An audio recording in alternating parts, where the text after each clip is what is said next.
امام صادق نے فرمایا کہ تین چیزیں باعث محبت بنتی ہیں، دین ہے، تواضع ہے اور خرچ کرنا ہے۔ اب یہاں پر جو مولا کائنات نے دوسری علامت بتائی، کہا شیعتنا المتحابون فی محبتنا، فرمایا کہ میرے شیعہ وہ ہیں کہ جو ہمارے محبین سے بھی محبت کرتے ہوئے نظر آتے ہیں۔ اور محبت اب دیکھو تو صحیح روایات میں ملتا ہے، اس کا عمل کردار سامنے والے کا جو بھی ہو، لیکن اتنا تو دیکھو محبت علی دل میں رکھتا ہے۔ اور جب تم مصافحہ کرتے ہو، گلے ملتے ہو، اس لیے کہ علی کا چاہنے والا ہے، اٹھ کے استقبال کرتے ہو، علی کا چاہنے والا ہے، اللہ تمہاری عزت اور احترام میں اضافہ کرتا ہوا نظر آتا ہے۔ المتحابون فی محبتنا، ہمارے شیعہ وہ ہیں کہ جو ہماری محبت میں ایک دوسرے سے محبت کرتے ہیں۔ یہ ہے امام صادق علیہ السلام نے ارشاد فرمایا کیا کہ تین چیزیں محبت کا باعث بنتی ہیں، نمبر ایک دین، نمبر دو تواضع، اور نمبر تین خرچ کرنا۔ اور اسی طرح جو ہے وہ کیسے کہتے ہیں، رسول خدا صلی اللہ علیہ وسلم نے فرمایا کہ جب ایک شخص نے سوال کیا مولا سب سے بہترین عمل کون سا ہے، فرمایا اطعام الطعام و اطیاب الکلام، لوگوں کو کھانا کھلانا اور اچھا کلام کرنا، پاکیزہ بات کرنا۔ اب یہاں پہ دو جملے عرض کرنا چاہتا ہوں رک کے، کل ہماری محفلیں سجے گی اور ایک پیغام دینا چاہتا ہوں۔ کل ہماری محفلیں سجنی ہیں، وہاں پہ اطعام الطعام تو ہو رہا ہوگا، لیکن خیال رکھنا کہ اطیاب الکلام بھی رہے، چونکہ ہماری عادت ہے ہم جہاں پہ اکٹھے ہوتے ہیں، توجہ ہے نا میری طرف، ہاں اپنی طرف توجہ کی بجائے ہم غیروں کی طرف توجہ کرتے ہیں، اور گفتگو شروع ہوتے ہی ہم بجائے اس کے کہ ہم پوچھیں فلاں بندہ کیوں نہیں آیا، کیا بیمار ہے، اگر بیمار ہے تو اس کی عادت کے لیے چلیں، ایسی گفتگو ہونی چاہیے۔ لیکن وہاں پہ اطعام الطعام تو ہو رہا ہوتا ہے،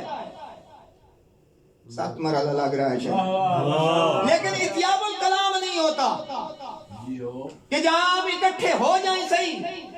پھر ہماری گفتگو پتہ نہیں کہاں تک پہنچتی ہے، کسی نہ کسی کے بارے میں، عیب جوئی کے بارے میں، غیبت کے بارے میں، ہم پتہ نہیں پھر جو ہے ہم پل باندھ کے صحیح کر کے اگلے بندے کو فاسق قرار دے کے پھر ہم کیا کرتے ہیں، غیبتیں کرتے ہیں۔ یہ کیا ہے؟ مولا کے اس فرمان کے ایک پہلو کے اوپر تو عمل ہوتا ہے، اطعام الطعام کھا رہے ہیں، کھلا رہے ہیں، لیکن اطیاب الکلام ہمارا نہیں ہے۔ پھر اسی طرح جو ہے فرمایا امام محمد باقر علیہ السلام نے ارشاد فرمایا، صلوات پڑھ لیں امام کی ذات صلی اللہ علیہ وسلم، فرمایا ان اللہ یحب اطعام الطعام و افشاء السلام، فرمایا کہ خداوند کریم کھانا کھلانے کو پسند کرتا ہے اور سلام کو عام کرنے کو پسند کرتا ہے۔ یہ ہے رہنمائی، یہ ہے سیرت اور یہ کردار۔ میں نے پہلے مجلس سے پہلے میں نے عرض کیا ایک نقطہ ابتدا میں کہ یہ وہ ہستیاں ہیں کہ جو ہمیں راستہ دکھاتی ہیں، جو ہمیں ایک منزل تک لے کر جاتی ہیں۔ یہی تو منزل اور یہی تو راستہ ہے کہ ایک بتایا کہ الذین ينفقون فی السراء والضراء، اور یہی ہستیاں، اور یقین رکھیے گا کہ کوئی بھی معصوم ایسا نہیں ہے کہ جو خود کام نہ کرے اور دوسروں کو کہے، بلکہ خود کام کیا ہے، اطعام الطعام بھی کیا، اطیاب الکلام بھی کیا، افشاء السلام بھی کیا ہے، خود کر کے لوگوں کو کردار سے بھی بتایا اور قول و فعل سے بھی بتایا کہ دنیا والوں یاد رکھنا ہمارا راستہ انفاق فی سبیل اللہ کی منزل ہے۔ اب انفاق فی سبیل اللہ فقط یہی نہیں کہ 4 روٹیاں کھلا دی جائیں، نہیں، میں نے عرض کیا کہ المتبادلون فی ولایتنا، کہ فقط یہ پیسے خرچ کرنا نہیں ہے، بازل جو ہے خرچ کرنا اسے نہیں کہتے، بلکہ اگر کوئی انسان قلم اٹھا کے ولایت علی ابن ابی طالب کی حدیثیں لکھتا ہے، فضائل علی ابن ابی طالب لکھتا ہے، قلم کے ذریعے لکھتا ہے، اب وقت دے رہا ہے، اس کا مطلب یہ ہے کہ وقت خرچ کر رہا ہے ولایت علی میں۔ تجھے کیا ہے خرچ کرنا؟ اب چاہے خرچ جو بھی ہو، چاہے کسی کی مدد و نصرت کے لیے انسان وقت خرچ کرتا ہے، چل کے جاتا ہے، کوئی راستہ دکھاتا ہے کسی کو، یہ منازل ہے وہ عرض کرنا چاہتا ہوں۔ عزیزان محترم،